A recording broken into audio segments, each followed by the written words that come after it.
Welcome to the Empowered Team podcast. I'm excited to bring this topic to you today because I think it affects all of us in one way or another, either as a recipient or our own behavior. And it is the topic of people pleasing. Ooh-wee. There's a book called The Disease to Please. It's just fantastic. I really recommend it. And this topic today is going to be about understanding people pleasing, but really how to stop people pleasing, how to really make this a part of your life in a way that works for you. There's a quote that Tony Robbins said, and he actually did this as an example in a live audience presentation, and he had everybody paying attention to this one question. And the question was, ladies, you like to be pleased, is that correct? And all the women put their hands up who like to be pleased. He said, but do you like a pleaser? And nobody put their hands up. And so for the men in the room, they're like, what the heck? Ladies like to be pleased, but they don't like a pleaser. What's the difference?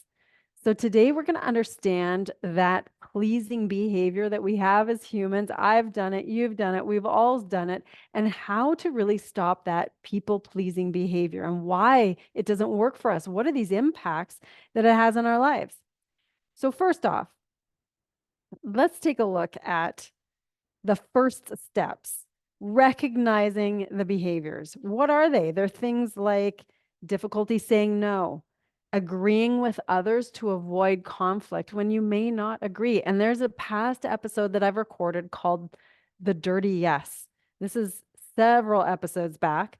However, this one plays into people pleasing. We're going to go a little deeper today because we want to look at the research as to why this is happening and what the impacts are, so that we're really understanding how powerful it can be when we understand our behavior and can make the differences, make the changes that will have us behave in a way that gets the outcomes we really want, instead of doing it to maybe control others or avoid conflict.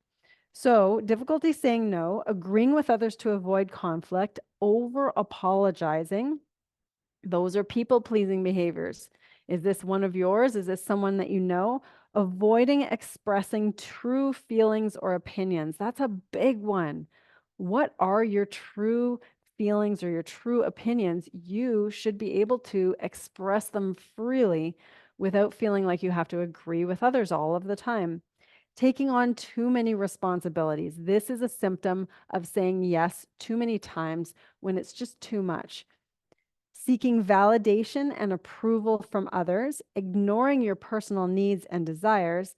And then also, this is stemming from a thought pattern. The thought pattern is a fear of not being approved of, really a fear of rejection, and a belief that the self-worth is tied to others being pleased or their happiness about you. And at the same time, there's anxiety around any sort of conflict or any confrontation. So really thinking, believing, or doing anything different than those around you that you might either respect or care about. And then overthinking others' perceptions. Other people are going to have reactions, thoughts, perceptions, and then overthinking what those could be and adjusting behavior accordingly when you really don't even know what their reactions or their thoughts or their perceptions are about any of it.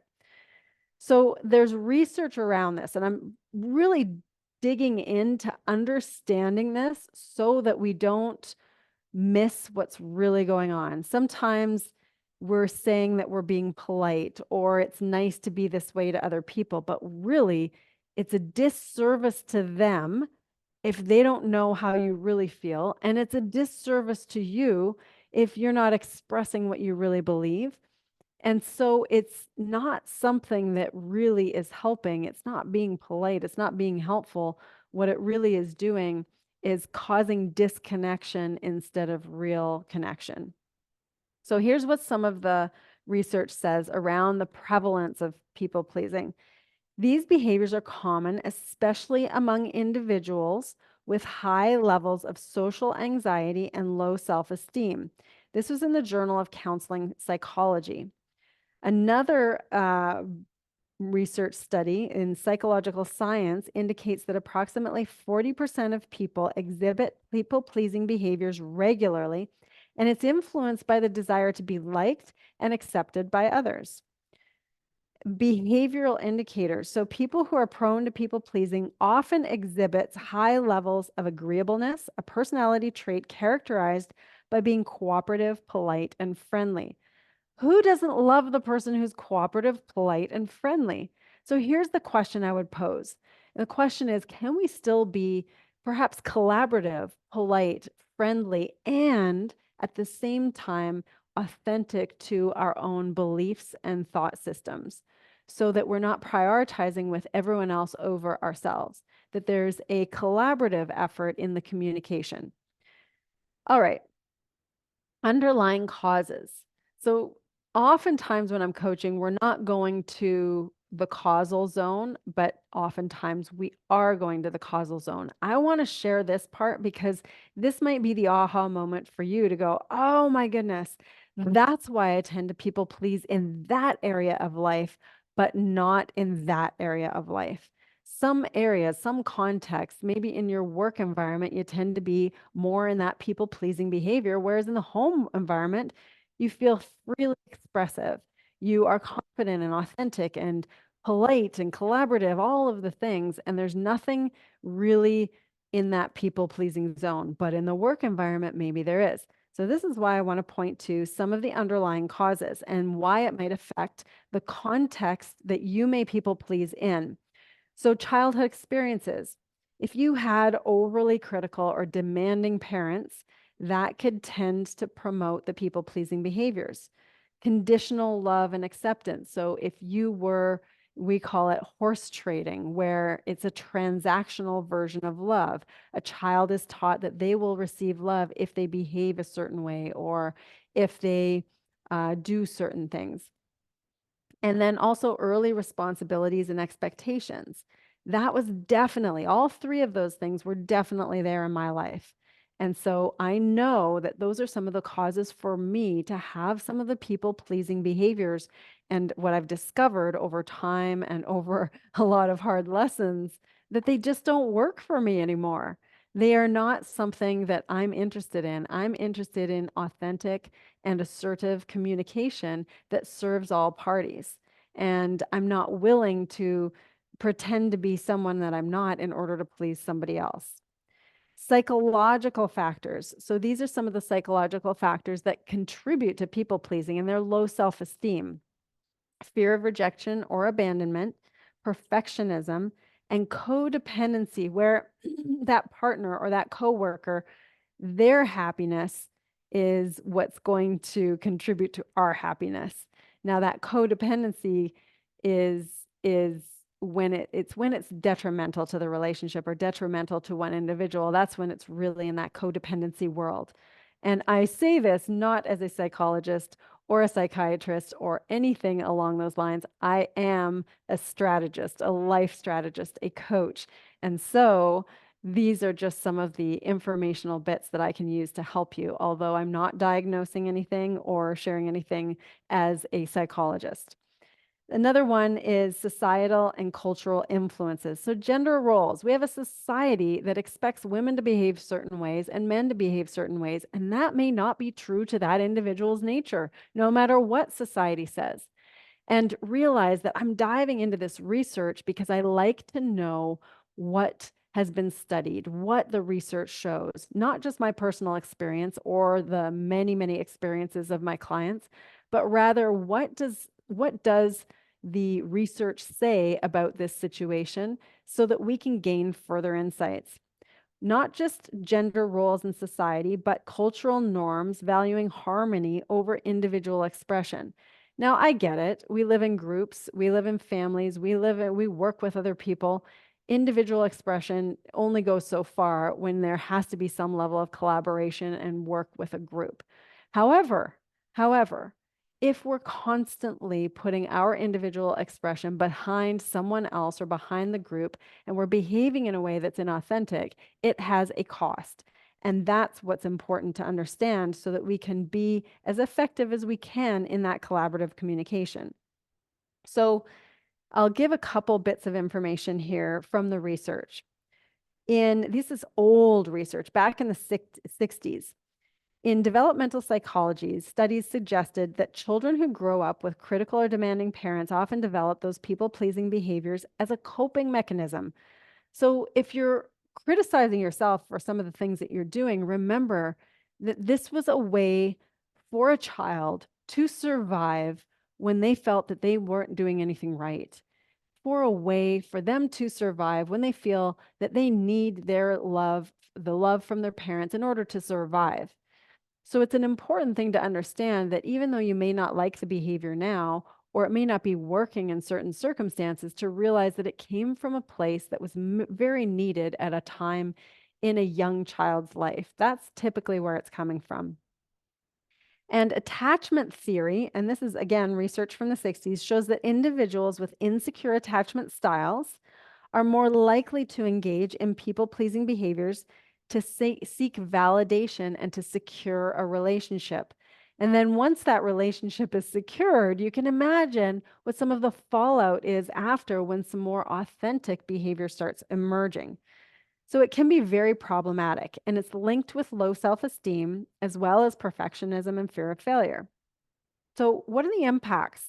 Because we want to get to how we can stop this people-pleasing behavior, but some of you may be thinking, like myself, I was thinking, well, wait a second, I love to help people. I love when they're pleased with what I've supported them with. I love making a difference for other people. And that's where I had to make a real distinction to understand that positive impact and making a positive difference for other people is not dependent on them liking me. It's also not dependent on me pleasing them. I can still have a positive impact and do what I'm meant to do and a purpose in my life and be fully self-expressed and not be stepping into behavior that values their opinion more than my own, or values their opinion or them more than myself.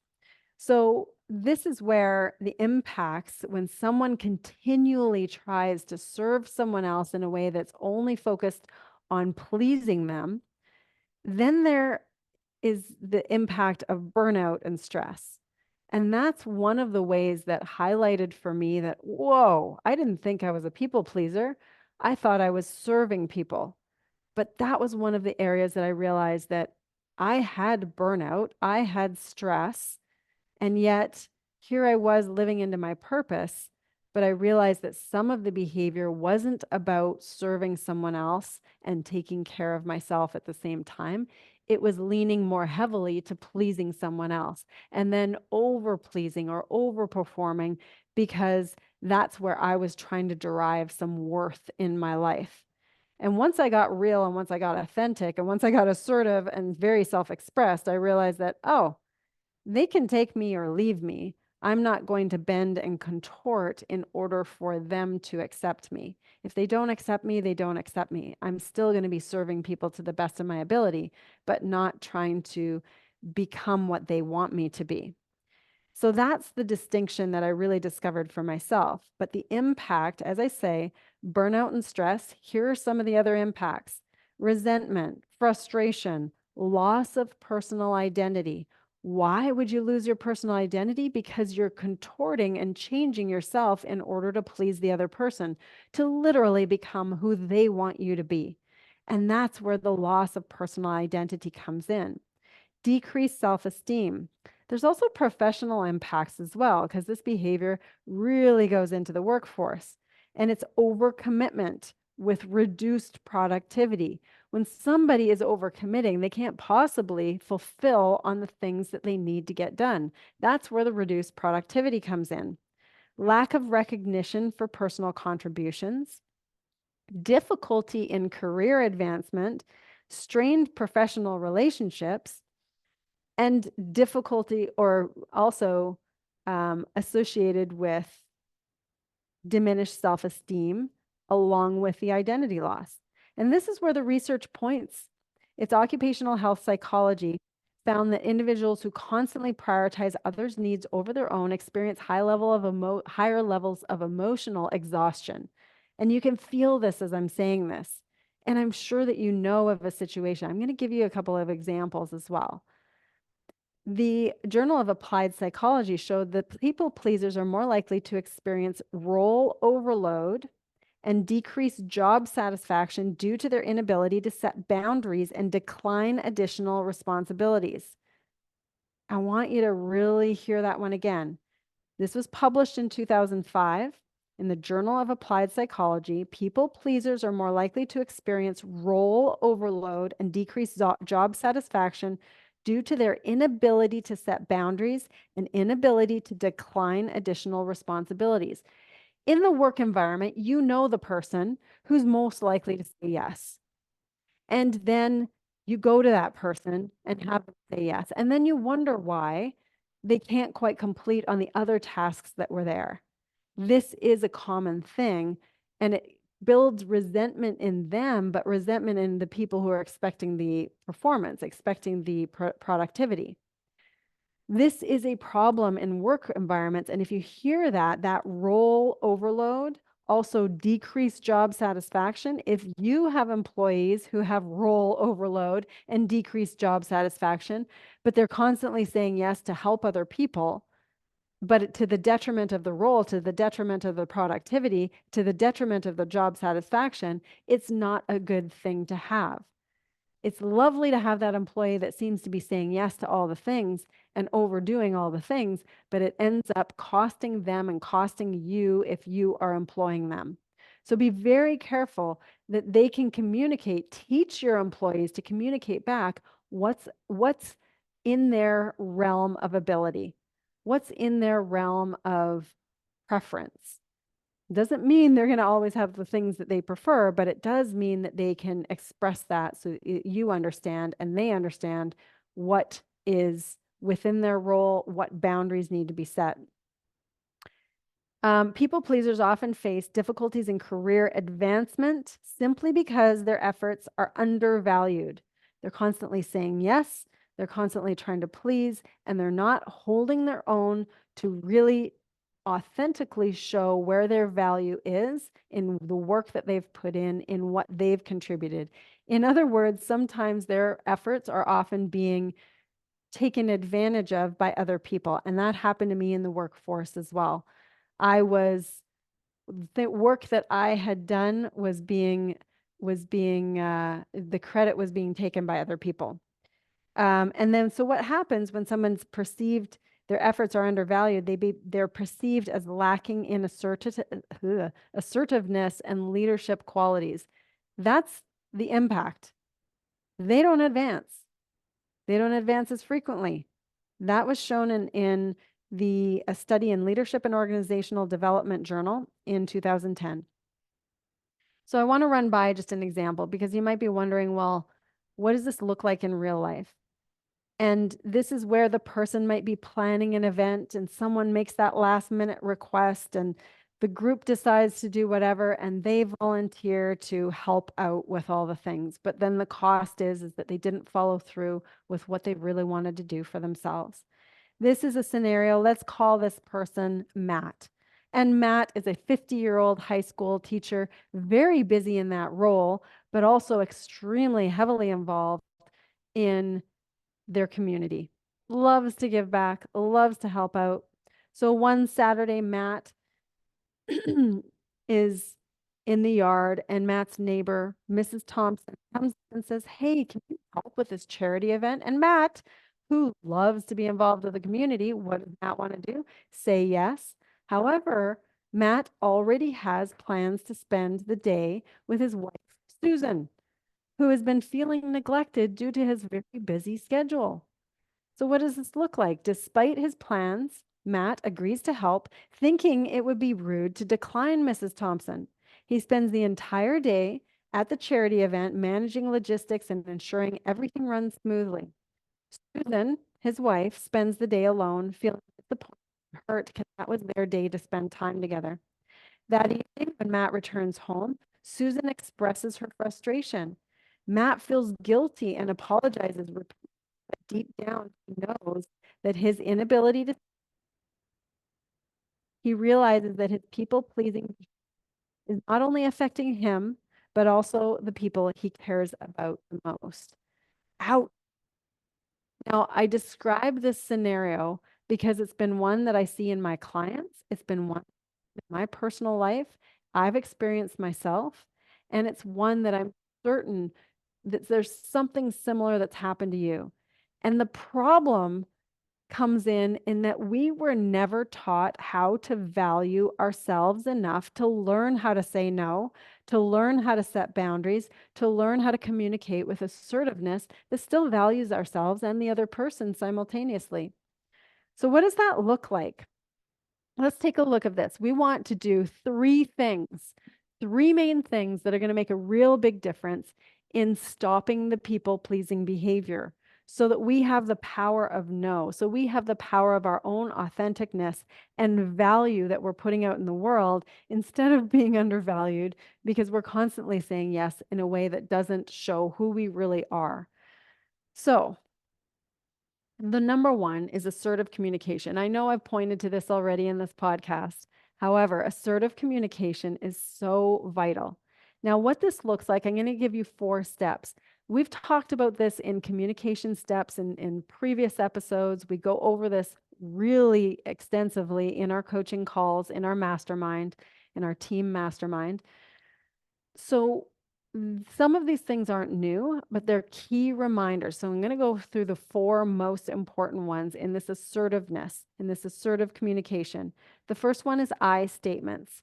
Use the I statement so that you are reminding yourself about how you feel about something and communicating to another person how you feel about something. So it might sound something like, I feel overwhelmed when I have too many tasks, and I really need to focus on my own priorities right now. That would be an example of I statements in assertive communication. That's number 1. Number 2 in assertive communication is clear and direct language. And when I say clear and direct language, I mean emphasizing the importance of not making blanket statements. Oh, I'm really busy. No, be very clear. I am booked from 10 a.m. to 11:30 a.m. and I won't be able to commit to the thing you're asking me for. Be very clear, very concise. Avoid using vague expressions. That ensures that the message is more clearly understood. That's number 2 in assertive communication. Number 3, we're going to go with the body language. This one, you've heard the statement that body language is more important than what's actually said. Well, that's context dependent. That's not exactly what the research shows. However, body language is extremely important. And how we show up with our bodies, how we lean, how we hold our posture, all of those things communicate what we really mean. So this is something we want to maintain eye contact. We want to make sure that we are holding a strong presence. Whatever that looks like for you is authentic to you, specific to you. So make sure that you're doing this in a way that doesn't feel awkward or inauthentic to you.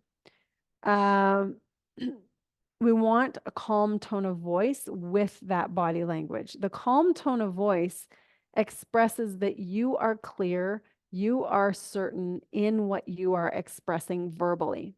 So that's number 3 is the body language. Number 4 is active listening. We've talked a lot about active listening skills, and this one involves paying full attention to the speaker, acknowledging their message, responding thoughtfully. I want to emphasize this in that a lot of time people who are pleasing or going into that people pleasing behavior believe that if they are listening and active listening for the other person, that's part of people pleasing behavior. And it's not. It's not at all. Being an active listener and an assertive communicator is part of amazing communication. It's part of the foundation for incredible collaboration. So being that authentic, that active listener, that allows you to really understand what their needs are. If you really understand their needs, then your communication can reflect that. And that's the biggest thing that you can do, especially if you're positioning to say no to something. So that's assertive communication. The next one is practice saying no. Instead of saying no, oftentimes there's a yes and it's a dirty yes.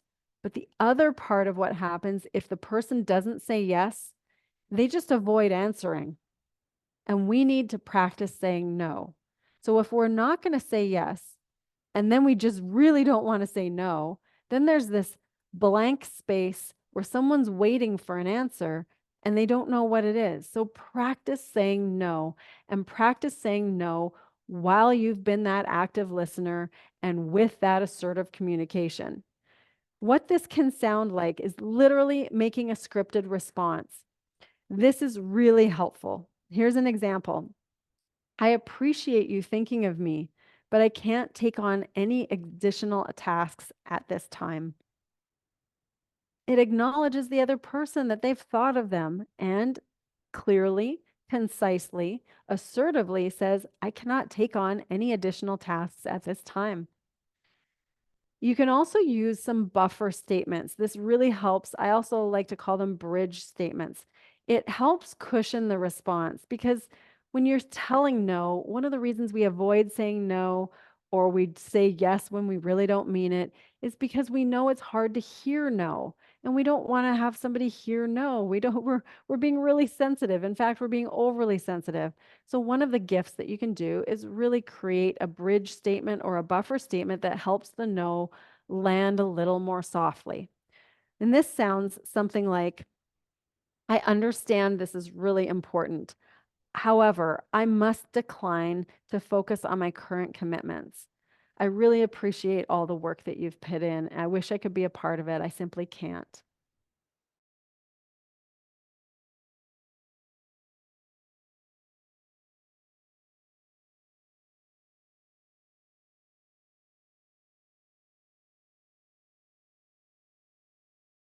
Practice, and I encourage you to practice. When we don't practice things like this, then we often struggle in the moment. So, by all means, practice saying no. It is a gift to yourself, it's a gift to the person receiving the no because you're doing the assertive and concise and clear communication. Okay, now we're in a scenario. We've practiced saying no. The last part, the third step of stop people pleasing, really is self respect and boundaries. We want to have the boundaries in place. And the boundaries look like identifying what you want to have as boundaries. For instance, this might mean that you just don't take on any work after 6 p.m.